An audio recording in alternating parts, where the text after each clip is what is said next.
కాకులు వాలని కోటప్ప కొండ ఎక్కడుందో తెలుసా? చరిత్ర తెలిస్తే ఆశ్చర్యపోవలసిందే. కోటప్ప కొండను కాకులు వాలని కోటప్ప కొండ అని ఎందుకంటారు? కోటప్ప కొండ ఎక్కడ ఉంది? అక్కడికి ఎలా చేరుకోవాలి? ఆ కొండ చరిత్ర ఏమిటి? ఆ కొండ క్రింది భాగాన సొరంగం నిజంగానే ఉందా? ఆ సొరంగంలో నిధి నిక్షేపాలు ఉన్నాయనే మాట నిజమేనా? ఆ కొండపై శివుడు నిజంగానే దర్శనమిస్తాడా? అనే అంశాలను ఈ వీడియోలో తెలుసుకుందాం. వీడియో చివర్లో 2 సీక్రెట్స్ చెబుతాం. దయచేసి వీడియోను చివరి వరకు చూడండి.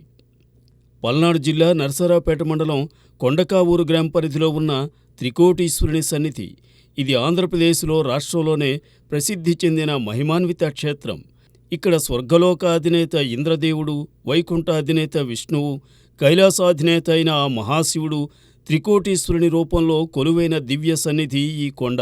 ఎల్లమంద కోటయ్యగా భక్తులకు ప్రీతిపాత్రుడైన శివుడు కోటప్ప కొండలో కొలువై భక్తుల కొంగు బంగారంగా వెలసిల్లుతున్నాడు.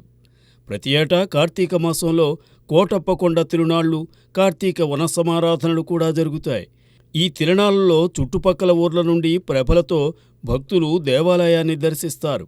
ఈ కొండను ఏ కోణం నుండి చూసినా 3 శిఖరాలు కనబడతాయి కనుక త్రికూటాచలమని పేరు వచ్చింది. అందువలన ఇక్కడి స్వామి త్రికూటాచలేశ్వరుడు అయ్యాడు.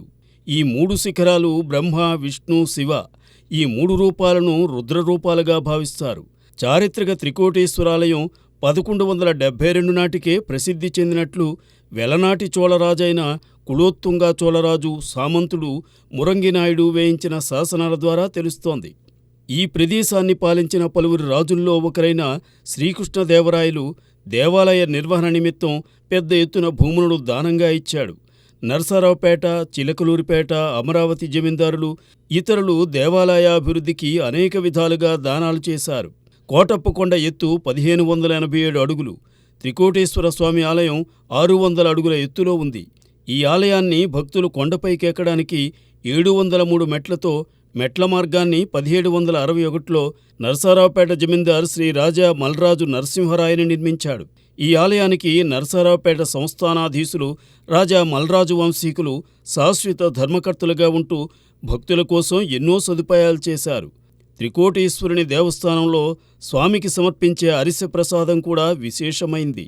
తెలుగు రాష్ట్రాల్లో ఎక్కడా అరిసెను స్వామికి నివేదన చేసే సంప్రదాయం లేదు.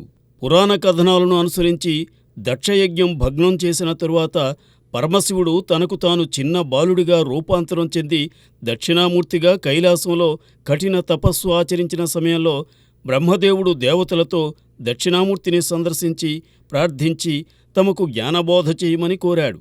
పరమశివుడు బ్రహ్మాదులను త్రికూటాచలానికి వస్తే జ్ఞానం ఇస్తానని చెప్పగా బ్రహ్మదేవుడు త్రికూటాచలానికి వచ్చి పరమశివుని నుండి జ్ఞానోపదేశం పొందాడు. ఈ చోట్నున్న గుడికే పాత కోటప్ప గుడి అని పేరు. లోపలి లింగం 1 అడుగు ఎత్తు కలది. ఈ గుడి ఉన్న శిఖరాన్ని రుద్రశిఖరం అంటారు. విష్ణువు శివుడి కోసం తపస్సు చేశాడని నమ్ముతారు. ఇక్కడ పాపనాశేశ్వరాలయం, పాపనాశ తీర్థ అనే పవిత్ర చెరువు ఉన్నాయి. రుద్రశిఖరంకు నైరుతి భాగం వైపు ఉన్న శిఖరంకు బ్రహ్మశిఖరమని పేరు. రుద్ర విష్ణు శిఖరాలపై స్వయంభువులకు జ్యోతిర్లింగములు వెలయుటియు, ఈ శిఖరంపై ఏమియో లేకపోవుటియు కని చింతిల్లి బ్రహ్మ శివుని గూర్చి తపం చేసి శివుడిని లింగాన్ని ఆవిష్కరింపజేసెను. ఇదియే బ్రహ్మశిఖరం. త్రికోటేశ్వర స్వామి ఆలయం ఇక్కడ ఉంది. ఇచ్చట తూర్పున గల చిన్న పల్లె మునిమంద, ఎల్లమంద అని పేరు గలవి. తొలుత బ్రహ్మాది దేవతలు సకల మునిగణములు శివుని ఎచ్చట పరివేష్టించియుండిరట. కావుననే దీనికా పేరులు వచ్చినవని చెబుతారు. ఇంకొక కథనం ప్రకారం సుందుడనే యాదవుడు భార్య కుందిరితో కలిసి త్రికుటకొండలకు దక్షిణంగా కొండకావూరులో నివసించేవాడు. వారి మొదటి బిడ్డ ఆనందవల్లి అనే అందమైన కుమార్తె పుట్టిన వెంటనే వారు ధనవంతులయ్యారు. నెమ్మదిగా ఆమె శివుని భక్తురాలైంది. రుద్రకొండపై ఉన్న పాత కోటేశ్వరాలయంలో ప్రార్థనలు చేయడం ప్రారంభించింది. చివరికి ఆమె తన భౌతిక జీవితంపై ఆసక్తిని కోల్పోయింది. ఆమె ప్రతిరోజు రుద్రకొండను సందర్శించేది. వేసవిలో కూడా తపస్సు చేసేది. ఆమె తపస్సుతో సంతసించిన శివుడు జంగమదేవరలాగా ఆమె ముందు కనిపించి ఆమెకు భౌతిక జీవితంపై ఆశ కలిగేటట్లు చేయడానికి, కన్య అయినప్పటికీ గర్భవతి అయ్యేటట్లు ఆశీర్వదిస్తాడు. ఆమె గర్భం గురించి పట్టించుకోకుండా తన రోజువారీ ప్రార్థనలు ఎప్పటిలాగే కొనసాగించింది. ఆమె లోతైన భక్తికి అతను మళ్లీ కనిపించి పూజలు చేయటానికి కొండ ఎక్కుతూ దిగుతూ ఇబ్బందులు తీసుకోవలసిన అవసరం లేదని ఆమెకి చెప్పాడు. ఆమె ఇంటికే తాను వస్తానని ఆమెకు వాగ్దానం చేసి ఆమెను ఇంటికి వెళ్ళమని ఆజ్ఞాపించాడు. అయితే ఇంటికి వెళ్ళేటప్పుడు ఒక్కసారి కూడా వెనక్కి తిరిగి చూడవద్దని సలహా ఇచ్చాడు. రుద్రకొండ నుండి ఆనందవల్లి తన ఇంటివైపుకి వెళ్లే మార్గంలో బ్రహ్మకొండకు చేరుకున్న తరువాత ఆమెకు అనుమానం వచ్చి వెనక్కి తిరిగింది. ఆమె వెనక్కి తిరిగిన క్షణం ఆమెకు ఇచ్చిన వాగ్దానాన్ని వీడి జంగందేవర కొండపై ఉన్న ఒక గుహలోకి ప్రవేశించి లింగరూపుడయ్యాడు.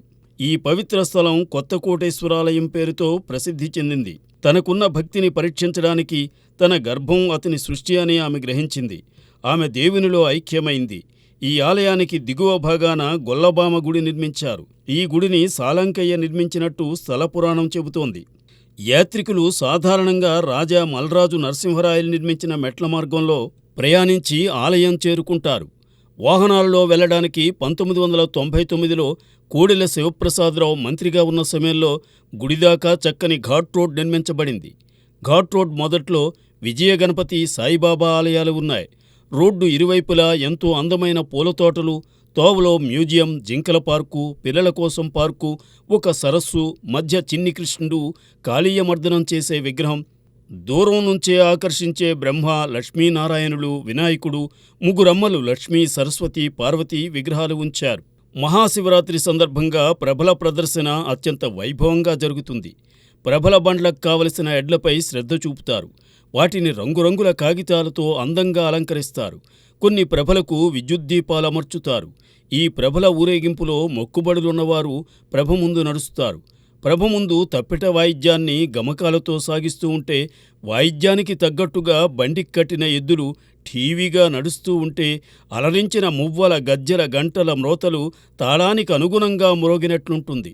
గ్రామాల గుండా ప్రయాణించేటప్పుడు గ్రామస్తులు ఎదురువచ్చి స్త్రీలు కడవలతో వారపోయగా పురుషులు కత్తి చేతబట్టి దండకాలను చదువుతారు. ఈ ఉత్సవంలో భాగంగా చిన్నపిల్లలు చిన్న ప్రభలు నిర్మిస్తే పెద్దలు దాదాపు 100 అడుగులకు పైగా ఎత్తు ప్రభలు నిర్మిస్తారు. ఊరేగింపులో బ్యాండు, రికార్డింగ్ డాన్సులతోనూ పగటి వేషాల వంటి పలు కార్యక్రమాలు ఉంటాయి. గతంలో ఎడ్ల బండ్లలో తీసుకువచ్చేవారు. ప్రస్తుతం ట్రాక్టర్లను ఎక్కువగా వినియోగిస్తున్నారు. వీటిని ఊరేగింపుగా తీసుకువెళ్లి శివుడికి కానుగ్గా త్రికూట పర్వతం ముందు నిలుపుతారు. తెలుగు రాష్ట్రాల్లో సమ్మక్క సారక్క జాతర తరువాత రెండో అతిపెద్ద జనజాతర శివరాత్రి రోజున కోటప్పకొండలోనే జరుగుతుంది. కోటప్పకొండ తిరణాలకు ఏపీ ప్రభుత్వం రాష్ట్ర పండుగ హోదాను కల్పించింది. మహాశివరాత్రి రోజున కోటిన్నొక్క మొక్కుబడి ప్రభలతో త్రికోటేశ్వర స్వామిని పూజిస్తే నిజంగా దర్శనమిస్తాడని పెద్దలు చెబుతూ ఉంటారు. అది ఇప్పటి వరకు జరగలేదు. ఆ మహత్తర దర్శనం కలియుగ అంతంలో జరుగుతుందని కూడా అక్కడి పెద్దవారు చెప్తూ ఉంటారు. అక్కడికి ఎలా చేరుకోవాలంటే కోటప్పకొండకు నరసరావుపేట పాత బస్టాండ్, కొత్త బస్టాండ్ల నుండి ప్రతి అరగంటకు బస్సు ఉంది.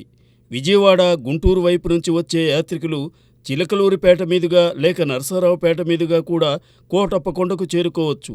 ప్రకాశం జిల్లాలోని మార్కాపురం, దర్శి, కురిచేడు, త్రిపురాంతకం, ఎర్రగొండపాలెం తదితర ప్రాంతాల భక్తులు వినుకొండ మీదుగా నరసరావుపేట వచ్చే మార్గంలో పెట్లూరివారిపాలెం మీదుగా కోటప్పకొండకు చేరవచ్చు.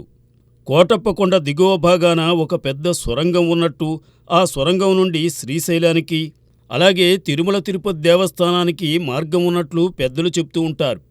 అలాగే ఆ సొరంగం లోపల ఎన్నో నిధి నిక్షేపాలు దాగి ఉన్నట్టు కూడా చెప్తూ ఉంటారు. ఆ నిధులను ఎవరూ తీసుకోకుండా నాగబంధనం కూడా ఏర్పరిచినట్టు అనుకుంటారు. పూర్వం రాజులు యుద్ధ సమయంలో వారి నిధులను ఆ సొరంగాల్లో దాచినట్లు ఎన్నో పుకార్లు ఉన్నాయి. అది ఎంతవరకు నిజమనేది ఆ దేవుడికే తెలియాలి. వీడియో నచ్చినట్టయితే లైక్ చేయండి, మీ ఫ్రెండ్స్కు షేర్ చేయండి. ఇలాగే మీకు ఏమైనా చరిత్ర వీడియో రూపంగా చూడాలనుకుంటే కామెంట్ చేయండి. ఈ వీడియో చేయడానికి ప్రయత్నిస్తాం. ఇలాంటి మరిన్ని వీడియోల కోసం ఛానల్ను సబ్స్క్రైబ్ చేసుకోవడం మర్చిపోకండి.